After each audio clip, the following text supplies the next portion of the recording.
दलित और अति पिछड़ा समाज के 5% से कम लोग ही 12वीं क्लास पास करते हैं। जातीय जनगणना पर प्रशांत किशोर अपनी बातों को रख रहे हैं और समझा रहे हैं कि जातीय जनगणना होने के बाद अब तक पेंडिंग क्यों पड़ा हुआ है, क्या सफलताएं मिली हैं, किस प्रकार से नीतीश कुमार ने उस समय समर्थन दिया था और बाद में पीछे हटते हुए देखे गए।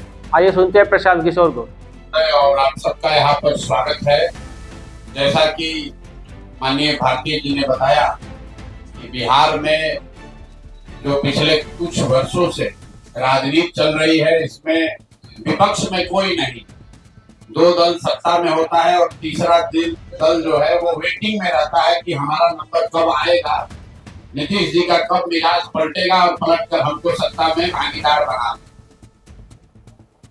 इसी के नजरिए से मुझे लगता है और जनसुराज के लोगों को लगता है कि हम लोगों को अपना दल बनाने, समाज में जनसुराज की परिकल्पना और विचार को पहुंचाने के साथ साथ जो विपक्ष की भूमिका है, जनता से जुड़े हुए मुद्दे हैं, उसको भी बहुत मजबूती से उठाने की अब जरूरत है। 2 अक्टूबर से पहले जब दल नहीं बना था तो हम लोगों ने कोशिश करी है 2-2.5 साल के अपने जनसंपर्क यात्रा में कि ज्यादातर सरकार से जुड़े हुए मुद्दे हम लोग उस पर टीका टिप्पणी बहुत नहीं करते रहे, लेकिन अब दल का ये निर्णय है, इसलिए हम लोगों ने इस पर गहरी चर्चा की है और 3 बड़े मुद्दे जो जनता से सीधे जुड़े हुए हैं, जिस पर सबसे ज्यादा पिछले 2-4-5 साल में बिहार में राजनीति हुई है, उन मुद्दों की सच्चाई, उन मुद्दों की हकीकत पर हम आपसे आज जनसुराज का जो निर्णय है वो साझा करेंगे और आने वाले दिनों में, कुछ महीनों में हम लोग इस पर क्या करने वाले हैं उसकी भी घोषणा करेंगे। तो पिछले 2-3 साल में सबसे ज्यादा राजनीतिक रोटी यहाँ सेकने की कोशिश की गई है जातीय जनगणना के नाम पर। आप सभी साथियों ने भी सैकड़ों सवाल, सैकड़ों प्रेस कॉन्फ्रेंस ऐसे करे होंगे जिसमें आपने जातीय जनगणना होना चाहिए कि नहीं होना चाहिए इसको लेकर सवाल किए, उस पर जवाब मांगे। नेताओं ने जिन्होंने जातीय जनगणना कराने की घोषणा की, 500 करोड़ रुपया बिहार सरकार का खर्च करके जातीय जनगणना कराया, उनके नियत कभी भी किसी जाति की मदद करने की नहीं थी।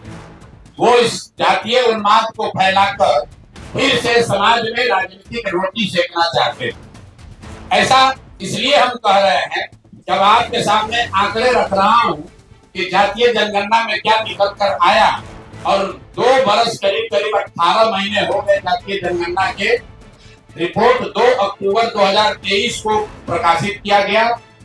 7 नवंबर 2023 को विधानसभा के पटल पर ये रिपोर्ट रखी गई और 22 नवंबर 2023 को नीतीश कुमार ने तब तेजस्वी यादव के साथ जो सरकार चला रहे थे, मिलकर जातीय जनगणना के आधार पर 5 बड़ी घोषणाएं की। अब उनकी हकीकत आप देख लीजिए। जातीय जनगणना में सरकार ने ये माना कि 34% से ज्यादा लोग बिहार के गरीबी रेखा से नीचे आज भी रह रहे हैं, लेकिन ये महत्वपूर्ण आंकड़ा नहीं है। महत्वपूर्ण आंकड़ा ये है कि 30-35 साल से सामाजिक न्याय की राजनीति करने का दावा करने वाले लोग, इनके शासन के बाद भी जब जातीय जनगणना का रिपोर्ट आया उसमें बताया गया कि 5% से कम, मैं फिर से रिपीट कर दे रहा हूं कि 5% से कम दलित और अति पिछड़ा समाज के 5% से कम लोग ही 12वीं क्लास पास करते हैं बिहार में। जिन लोगों ने रिपोर्ट बनवाया उन्होंने पढ़ा भी नहीं। सिर्फ 5% से भी कम दलित और अति पिछड़ा समाज के लोग 12वीं क्लास पढ़ते हैं।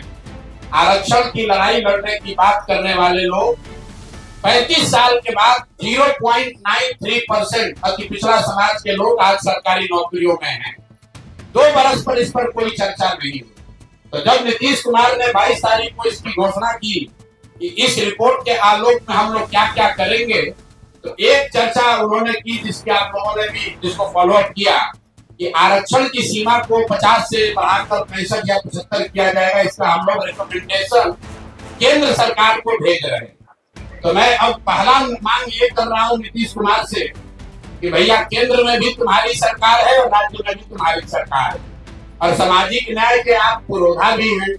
तो अब आप बता दीजिए कि जो आपने केंद्र में आरक्षण बढ़ाने का मांग यहाँ लिखित भेजा था, तो आपने सुना प्रशांत किशोर को किस प्रकार से समझा रहे थे कि जातीय जनगणना तो करा दी गई है, लेकिन आंकड़े जो है वो डराने वाले हैं। मात्र 5% लोग ही 12वीं के पास कर पाते हैं जो पिछड़े समाज के आते हैं। 1% लोग भी आज तक जो है सरकारी नौकरियों में बहाल नहीं किए गए हैं, जिस प्रकार से दावा करते हैं नीतीश कुमार अपने सुशासन की सरकार की। लेकिन किस प्रकार से पिछड़े लोग अति पिछड़े लोग आज तक उभर कर सामने नहीं आ पाए हैं नीतीश कुमार की सरकार में। दीक्षांत एडुटेक लाया है दीक्षांत सी लर्निंग ऐप। बने दीक्षांत का चैनल पार्टनर और अर्न करें लाखों रुपए प्रति महीने। चैनल पार्टनर बनने के लिए विजिट करें www.dikshans.com। हमारे YouTube चैनल को सब्सक्राइब और Facebook पेज को लाइक करना ना भूलें।